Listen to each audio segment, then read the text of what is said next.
জনাব তারেক রহমান সাহেবকে আমি ধন্যবাদ দিতে চাই। প্রাপ্ত চেয়ারম্যান তারেক রহমান বলেছেন, বাংলাদেশের ভাবি প্রধানমন্ত্রী তারেক জিয়ার প্রতি কিছু সদয় পরামর্শ। আমি জানি না আমার এই পরামর্শ ওনার পর্যন্ত পৌঁছবে কিনা। তিনি দেশে ফিরেই বলেছিলেন যে আমি যদি ক্ষমতায় যাই মহানবীর আদর্শে দেশ চালাবো।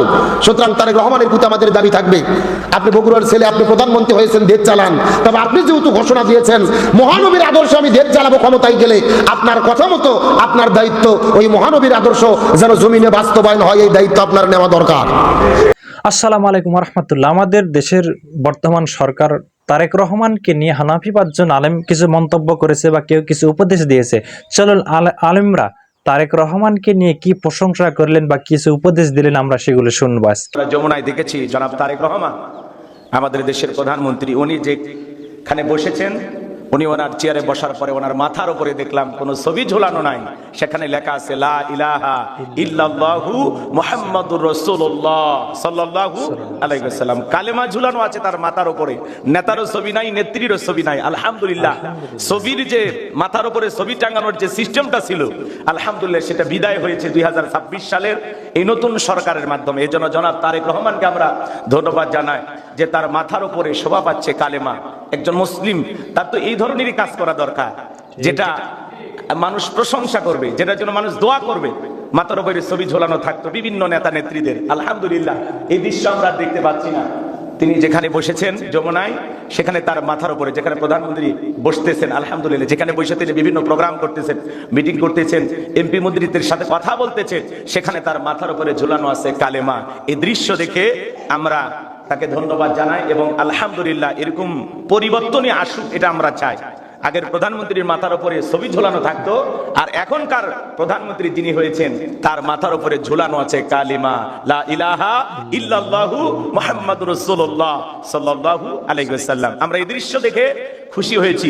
আল্লাহ তাআলার কাছে দোয়া করতেছি এভাবেই যেন প্রত্যেকটা জায়গাতে পরিবর্তন আসে। শাসকদের মনের ভিতরে যেন আল্লাহ পরিবর্তন এনে দেন, তাদের মাধ্যমে দেশে যেন ভালো কাজ হয়। তিনি বারবার বলেছেন যে আমরা এমন কিছু কাজ করতে চাই যার মাধ্যমে সমাজটা পরিবর্তন হয়ে। বাংলাদেশের ভাবি প্রধানমন্ত্রী তারেক জিয়ার প্রতি কিছু সদয় পরামর্শ। আমি জানি না আমার এই পরামর্শ ওনার পর্যন্ত পৌঁছবে কিনা, তবে হ্যাঁ, মিডিয়ার কারণে অনেক সময় পৌঁছেও যায়। যদি তারেক জিয়ার কাছে সেটা নাও পৌঁছে, তাহলে ওনার দলের লোকদের কাছে তো পৌঁছবে ওনার কাছের কারো কাছে। আমার অনুরোধ থাকবে আমার পরামর্শগুলো সুযোগ থাকলে তারেক জিয়ার কাছে পৌঁছিয়ে দেয়া। তারেক জিয়া, আপনি প্রেসিডেন্ট শহীদ জিয়াউর রহমানের সন্তান। আপনার বাবা একজন ইসলামিস্ট মানুষ ছিলেন, তিনি সংবিধানে বিসমিল্লাহকে সংযোজন করেছেন। ইসলাম প্রিয় মানুষ ছিলেন, এই জন্য তিনি মানুষেরও কলিজার প্রিয় মানুষে পরিণত হয়েছেন। এদেশের মানুষ তাদের কলিজায় যাকে স্থান দিয়েছে তার মাঝে একজন জিয়াউর রহমান রাহেমাহুল্লাহ। খালেদা জি আপনার মা ইসলাম ওয়ালাদের সাথে দীর্ঘ রাজনৈতিক জীবন কাটিয়েছেন, একসাথে ইসলামী দলগুলোর সাথে অ্যালায়েন্স করে। আলেম ওলামাকে তিনি ভালোবাসতেন। খালেদা জিয়া ইসলামের বিপক্ষে কথা বলেছে আমি কখনো শুনিনি। আপনি তাদেরই সন্তান এবং আপনার বর্তমান ভূমিকা দেখে আমি কিছুটা আনন্দিত, কারণ আপনি আপনার দল বিজয়ী হওয়ার পরে জামাত ইসলামের আমিরের বাসায় গিয়েছেন, ফুলের তোড়া নিয়ে গিয়েছেন, আমাদের নাহিদ ইসলামের বাসায় গিয়েছেন, চরমনাই পীর সাহেব হুজুরের বাসায়।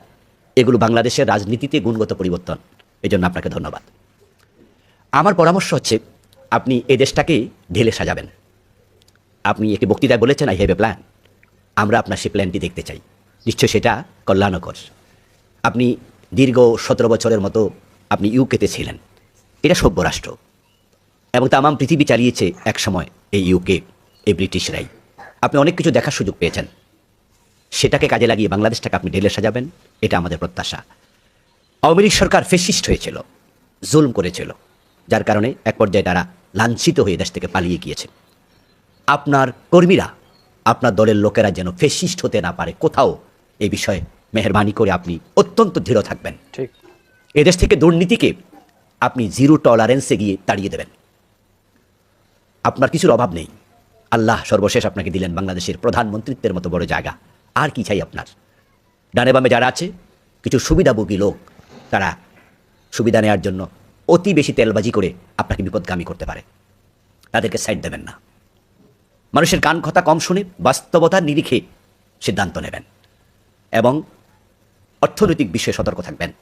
আপনার সাথে যেই আচরণটা করা হয়েছিল সেটা মানুষ ভুলবে না, কি পরিমাণ জুলমের শিকার আপনি হয়েছেন।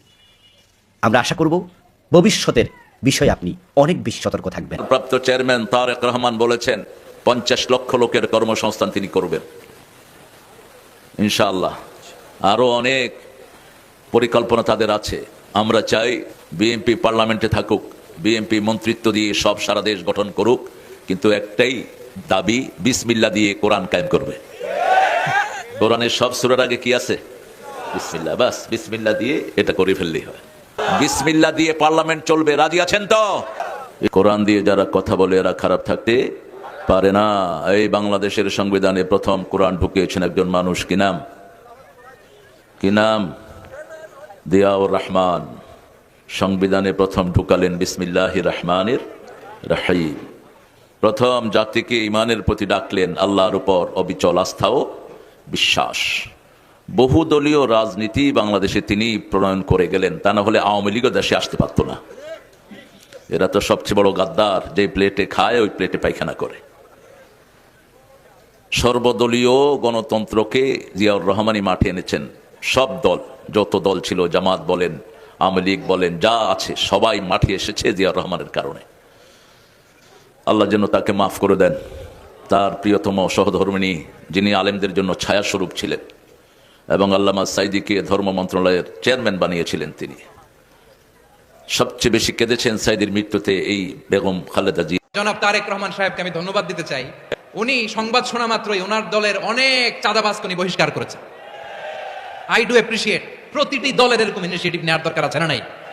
যে কোনো দলে এই প্র্যাকটিসটা থাকার দরকার আছে না নাই? চাঁদাবাজদের সাথে আপনারা নিজেদেরকে মুক্ত ঘোষণা করবেন যে এরা আমার দলের কর্মী হতে পারে না। ঠিক। আমরা চাঁদাবাজ মুক্ত বাংলাদেশ চাই, জুলুম মুক্ত বাংলাদেশ চাই, ফ্যাসিজম মুক্ত বাংলাদেশ চাই, গুণ খুন খারাপি মুক্ত বাংলাদেশ চাই। আমরা নতুন ভোরের বাংলাদেশ চাই। ওই বাংলাদেশ পাওয়ার জন্য মুনকার প্রতিরোধে, অন্যায় প্রতিরোধে যদি বাঘের বাচ্চার মতো, আবু সাইদের মতো দুই হাত উঁচু করে, বুককে টান টান করে প্রসারিত করে দাঁড়াতে হয়, রাজি আছো মুসলমান? কারা কারা রাজি? আল্লাহকে হাত দেখিয়ে প্রতিজ্ঞা করো। তার মাথার উপরে একেবারে পবিত্র কালেমা লিখে রেখেছেন, লা ইলাহা ইল্লাল্লাহু মুহাম্মাদুর রাসূলুল্লাহ। আলহামদুলিল্লাহ বলেন। আমরা এর আগে দেখেছি হাসিনা যখন ভাষণ দিতেন, তার মাথার উপরে শেখ হাসিনার ছবি থাকতো আর বঙ্গবন্ধুর ছবি থাকতেন, কিন্তু তারেক রহমান তার মাথার উপরে মুসলমান হিসেবে পুরো কালেমা সুন্দর করে খচিত করে রেখে তার নিচে বক্তব্য দিয়েছেন। নিঃসন্দেহে এটা ভালো কাজ তিনি করেছেন। তিনি দেশে ফিরেই বলেছিলেন যে আমি যদি ক্ষমতায় যাই মহানবীর আদর্শে দেশ চালাবো। সুতরাং তারেক রহমানের প্রতি আমাদের দাবি থাকবে, আপনি বগুড়ার ছেলে, আপনি প্রধানমন্ত্রী হয়েছেন, দেশ চালান, তবে আপনি যেহেতু ঘোষণা দিয়েছেন মহানবীর আদর্শে আমি দেশ চালাবো, ক্ষমতায় গেলে আপনার কথা মতো আপনার দায়িত্ব ওই মহানবীর আদর্শ যেন জমিনে বাস্তবায়ন হয়, এই দায়িত্ব আপনার নেওয়া দরকার। কথা বলেন না কেন? উনি নিজেই ঘোষণা দিয়েছেন দেশে ফিরে যে আমরা যদি ক্ষমতায় যাই মহানবীর আদর্শ বাস্তবায়ন করব। তাহলে মহানবীর আদর্শ মানে সংবিধান কি? কথা বলেন না কেন?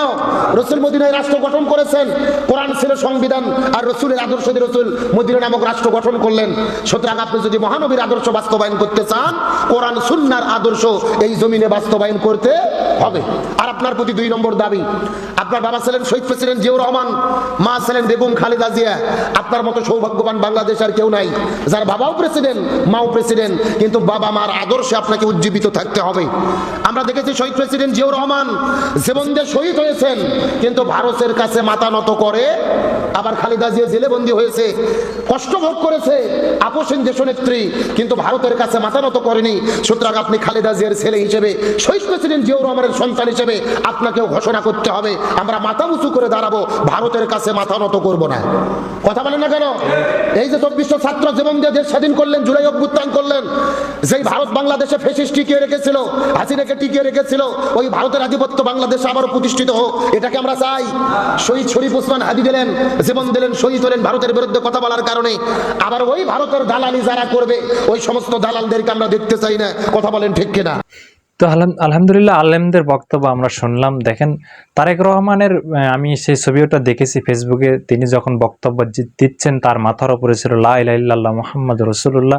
এটাকে হেডলাইন করে ফেসবুকে ছাড়া হয়েছে। আমারও বিষয়টা দেখে খুব ভালো লেগেছে। আমরাও চাই তারেক রহমান কোরআন সুন্নাহ ভিত্তিক জুলুমবাজদেরকে হটিয়ে দিয়ে শান্তি শৃঙ্খলভাবে যেন তিনি দেশ পরিচালনা করতে পারে, সে আশা আমরা রেখে আজকের ভিডিও এখানে শেষ করছি। আসসালামু আলাইকুম ওয়া রাহমাতুল্লাহ।